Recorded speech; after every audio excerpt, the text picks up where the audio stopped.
आप सब ने ना बहुत दफ़ा व्लॉग्स में मुझे मेरे छोटे से घर की सफाई-सुथराई करते हुए, ऑर्गेनाइज़ेशन करते हुए, किचन का काम करते हुए, कभी मैं कपड़े समेट रही होती हूँ, कभी मैं खाना बना रही होती हूँ, कभी बर्तन धो रही होती हूँ और टाइम मैनेजमेंट पर बात करते हुए बहुत दफ़ा ही देखा होगा। लेकिन अक्सर मुझे कमेंट्स रिसीव होते थे कि एक कमरे के घर को साफ़ रखना कौन-सा मुश्किल काम है।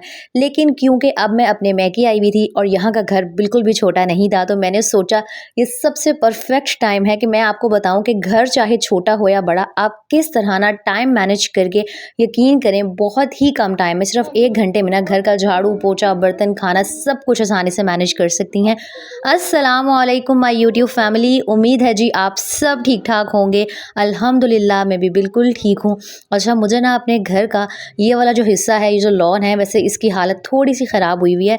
लेकिन जो भी है ना यहाँ आके सुबह मुझे इतना सुकून मिलता है ना, तो बस मैं चाहे अपने घर में नहीं हूँ लेकिन मुझे 2 से 3 दिन हो गए हैं यहाँ अपने मैके में और मेरी रूटीन जो है ना वो यहाँ आकर भी कभी भी ख़राब नहीं होती है अब, क्योंकि मुझे बहुत टाइम से आदत हो गई है सुबह जल्दी उठने की। तो मैं हमेशा वही नमाज के बाद जो है ना उठ जाती हूँ और यहाँ पर भी मेरी यही रूटीन थी।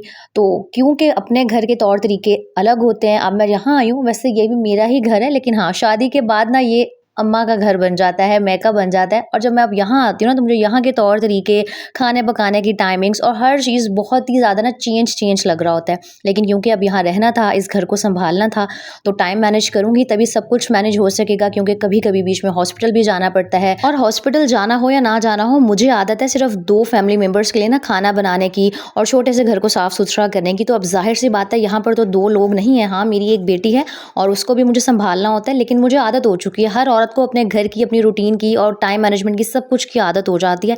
चाहे आप अपनी ज़िंदगी के 24-25 साल अपने मैके में गुज़ार के गए होते हैं। लेकिन ख़ैर मैं जॉइंट फैमिली में भी बहुत कम टाइम पीरियड के लिए रही थी, तो मुझे भूल गया है कि बहुत सारे लोगों के लिए ना खाना किस तरह बनाया जाता है। तो सबसे पहली टिप तो मैं आपको ये देना चाहूँगी कि अगर आप बड़ी सारी फैमिली में रहती हैं, आपकी जॉइंट फैमिली है और आपका घर भी बहुत बड़ा है ना, तो सुबह जल्दी उठ के सबसे पहले जो दोपहर के खाने की तैयारी होती है ना, वो कर लिया करें। यकीन करें बहुत ही ज़्यादा ना आसानी हो जाती है।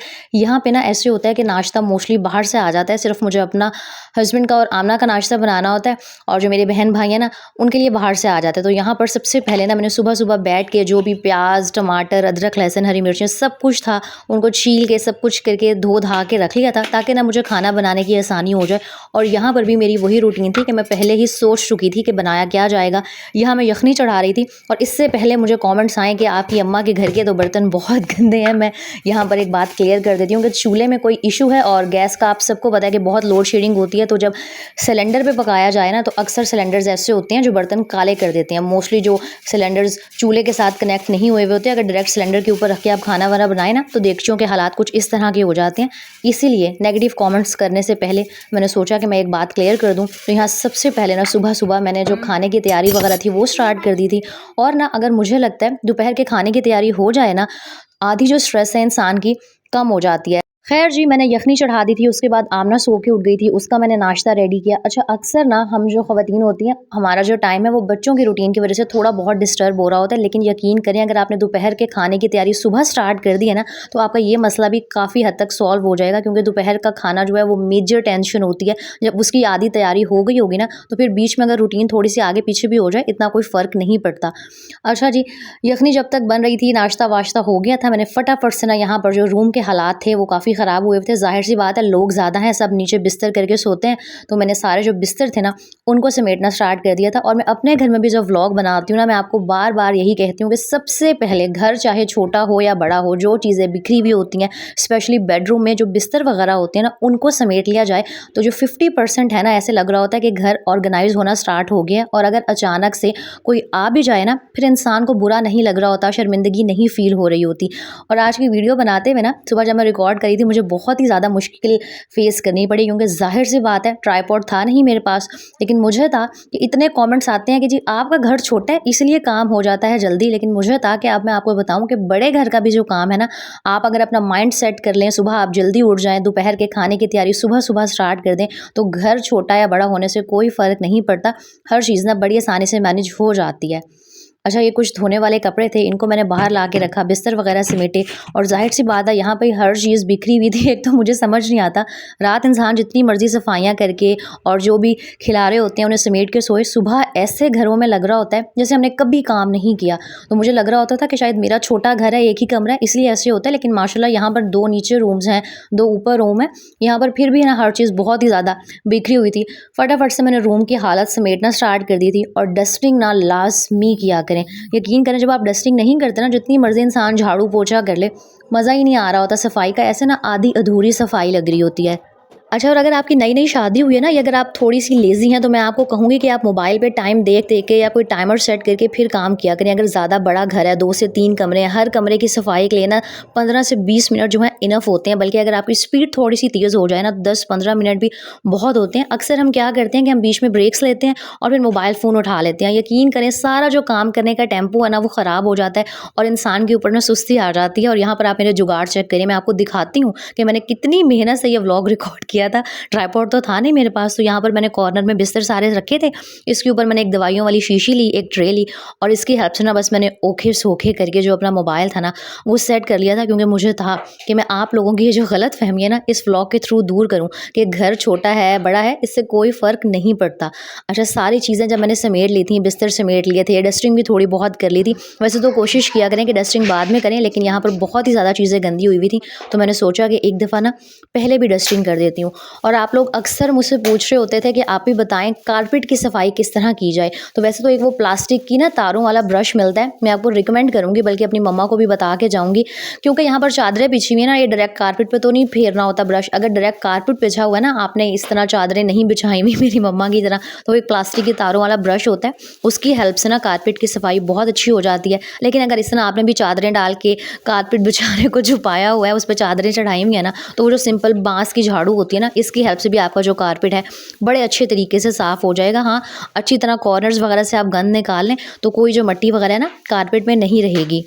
अच्छा, यहाँ पर ना नीचे 2 रूम्स हैं, लेकिन मुझे ऐसे लग रहा होता है कि इंसान के घर में 2 या 3 जितने मर्ज़ी रूम हो, एक ही कमरा ऐसा होता है जो बहुत ज़्यादा ना इस्तेमाल हो रहा होता है। लेकिन ख़ैर, अगर आप जॉइंट फैमिली में रहते हैं और पूरे घर की सफाई आपने करनी है और सबके सोने जागने के जो टाइमिंग्स हैं वो डिफरेंट हैं, तो थोड़ा-सा मसला हो सकता है। लेकिन इंसान को अगर टाइम मैनेज करना आ जाए ना, तो वही बात है कि हर चीज़, हर काम बड़ा आसान हो जाता है। अब अगर मैं इसी इंतज़ार में रहती ना कि मेरे भाई साहब उठेंगे और फिर मैं सफाई करूँगी, तो फिर जो बाकी का घर था वो भी इसी तरह गंदा पड़ा रहता। इसीलिए ना इंतज़ार मत किया करें, जो काम आप जिस वक़्त कर सकती हैं ना। जब इंसान चीज़ों को पेंडिंग करना स्टार्ट कर देते हैं ना कि चलो जब सब उठ जाएँगे एक ही दफ़ा मैं काम कर लूँगी या चलो कल कर लूँगी, यकीन करें फिर इंसान के ऊपर सुस्ती हावी होना स्टार्ट हो जाती है और वो जो काम आज का होता है ना, वो कल पे चला जाता है और फिर वो जो चीज़ें ना इसी तरह गंदी की गंदी रह जाती हैं। इसीलिए हमेशा अपनी प्लानिंग के तहत चला करें।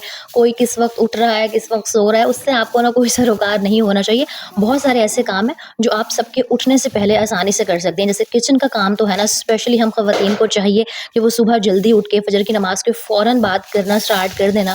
यकीन करें, चाहे आप हाउसवाइफ़ हैं, वर्किंग वूमन हैं, आपके छोटे 2 से 3 बच्चे हैं, अगर किचन का काम आप सुबह-सुबह अर्ली मॉर्निंग में नाश्ते से पहले कर लेंगी ना, तो आधे दिन की जो आपकी स्ट्रेस है ना, वो तो ऐसे ही ख़त्म हो जाएगी। अच्छा, यहाँ पर मैं थोड़ा-सा थक गई थी, मैंने सारी झाड़ू वगैरह लगा दी थी, तो इतने में ना मेरी जो सिस्टर थी वो भी घर आ गई थी। तो फिर जो मैंने गिराज वाला एरिया था ना, उसमें पानी इस तरह फेंक के और वाइपर उससे लगवा लिया था। कुछ मैले कपड़े भी थे, उनको मैंने सुबह ही ना भिगो दिया था।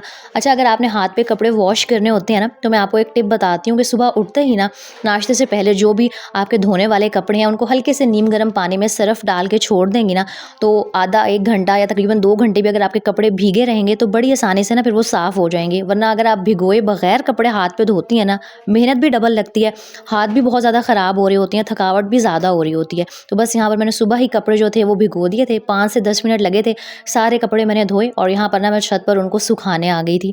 और आज ना मुझे बड़ा अजीब-अजीब भी लग रहा था कि ना घर भी बड़ा है और सारा काम भी करना पड़ा है। अच्छा, जब इंसान दूसरे घर में आया हो ना, वैसे दूसरा घर नहीं है, मेरी मम्मा का घर है, लेकिन किचन का काम करने में ना मुझे बड़ा ही मसला हो रहा था। समझ नहीं आ रहा था कौन सी चीज़ ना कहाँ पे पड़ी हुई है, लेकिन खैर फिर सिस्टर ने हेल्प कर दी। और अच्छा, एक और आदत मैं आपको बताती हूँ कि खाने से पहले ना हर चीज़ को रेडी करके अपने पास काउंटर पे अगर आप रख लेना, तब भी आपका जो कुकिंग टाइम है काफ़ी हद तक बच जाता है। बजाय इसके कि आपको कुकिंग के दौरान कभी कोई मसाला ढूँढना पड़ रहा है, कभी अदरक लहसुन पीसना पड़ रहा है, कभी आप फ्रिज खोलने जा रही हैं। 5 या 7 मिनट लगाया करें। हर चीज़ अपने पास रेडी करके, प्याज कट कर लें, टमाटर, अदरक, लहसुन, हरी मिर्चों का पेस्ट बना के रख लें। हर चीज़ अपने पास रखेंगी ना, तो यकीन करें एक दफ़ा आप ये करके देखें, आपका जो 10 मिनट का काम है ना वो 5 मिनट में कंप्लीट हो जाएगा। और यहाँ पर जी मैं वही चावल बना रही थी। चावल इसलिए बना रही थी क्योंकि रोटियाँ ज़्यादा बनानी पड़नी थी और मुझे बड़ा ही मुश्किल काम लगता है रोटियाँ बनाना। तो मैंने कहा चलो चावल एक ऐसी चीज़ है कि बन जाएगी, तो रोटियाँ बनाने से जान छूट जाएगी। मुझे कमेंट में ज़रूर बताइएगा कि आपकी भी ज़्यादा रोटियाँ बनाने से मेरी तरह जान जाती है। मुझे तो बड़ी खुशी हो रही होती है कि जिस दिन चावल बन रहे हैं ना, कि चलो भई आज रोटी नहीं बनानी पड़ेगी। और आप यकीन करें 12 बजे ना ये जो मेरे चावल थे ये भी रेडी हो गए थे। ज़ाहिर है नाश्ता सुबह बहुत जल्दी सबने कर लिया था, तकरीबन 7 साढ़े 7 बजे ही, तो साढ़े 12 1 बजे के करीब सबको भूख लग जानी थी, इसलिए मैंने सबसे पहले ना फटाफट से जो चावल थे उनको रेडी कर दिया था। और आज क्योंकि जुम्मा था तो ज़ाहिर सी बात है जुम्मे को नमाज़ भी पढ़नी होती है और एक स्पेशल सी फीलिंग आ रही होती है ना जुम्मे की, तो लाज़मी आम दिनों में बेशक आप सिर्फ काम से फ्री होके कपड़े चेंज करके नमाज़ पढ़ लिया करें, लेकिन जुम्मे को एक होता है कि इंसान ने शावर लेना होता है, अच्छे साफ़ सुथरे कपड़े पहनने होते हैं, तो लाज़मी ना जुम्मे को ये काम किया करें। और जुम्मे के अलावा भी पूरा हफ्ता अगर आप एक रूटीन को फॉलो करती हैं ना, सुबह जल्दी उठती हैं, तो आपके काम जो हैं ऑटोमेटिकली बहुत जल्दी ख़त्म हो जाते हैं और फिर आपके पास ना अच्छा खासा टाइम होता है। ज़ोहर की नमाज़ से पहले आप तैयार श्यार हो सकती हैं, सेल्फ़ केयर के लिए टाइम निकाल सकती हैं। और ज़रूरी नहीं है कि हर दिन के लिए आपके पास एक नया जोड़ा होना ज़रूरी है। 3 से 4 सूट भी हो ना तो वो इनफ़ होते हैं। इंसान बस डेली बेसिस पर अगर कपड़े ही चेंज कर ले ना और हल्का-फुल्का सा नहा धो के तैयार श्यार हो जाए, खुशबू लगा ले, तो अपने आप को ही शीशे में देख के बहुत ही अच्छा महसूस हो रहा होता है। और एक और बात जो मैं काफ़ी दफ़ा शेयर कर चुकी हूँ कि मैं हर नमाज के बाद ना 33 दफ़ा सुबहान अल्लाह, 33 दफ़ा अल्हम्दुलिल्लाह और 34 दफ़ा अल्लाहु अकबर की तस्बीह पढ़ती हूँ और दोनों हाथों पे फूँक के अपने पूरे जिस्म पे फेर लेती हूँ। ये तस्बीह फ़ातिमा है और इससे ना आपकी जो सारी थकावट है वो उतर जाती है। तो बस ये थी जो मेरे पूरा दिन की रूटीन, और मैंने आपको करके दिखा दिया कि घरों के छोटा या बड़ा होने से कोई फ़र्क नहीं पड़ता। अगर एक औरत चाहे अपनी समझदारी से, अपनी अक्लमंदी से और प्लानिंग से, और सबसे इम्पॉर्टेंट सुबह जल्दी उठ के अपने हर काम को ना वक्त पे बहुत आसानी से मैनेज कर सकती है। ये रात के कुछ क्लिप्स से हमने पिज़्ज़ा मंगवाया था, तो बस मैंने सोचा व्लॉग में ऐड कर देती हूँ क्योंकि आपकी आप ही को पिज़्ज़ा बहुत पसंद है। पिज़्ज़ा एक ऐसी चीज़ है जो मैं दिन में ना 3 दफ़ा भी खा सकती हूँ। उम्मीद है जी व्लॉग अच्छा लगा होगा। अच्छा लगा हो तो लाइक, कमेंट एंड शेयर कीजिएगा। अपना बहुत सारा ख्याल रखिएगा। मुझे दुआओं में याद रखिएगा। अल्लाह हाफ़िज़।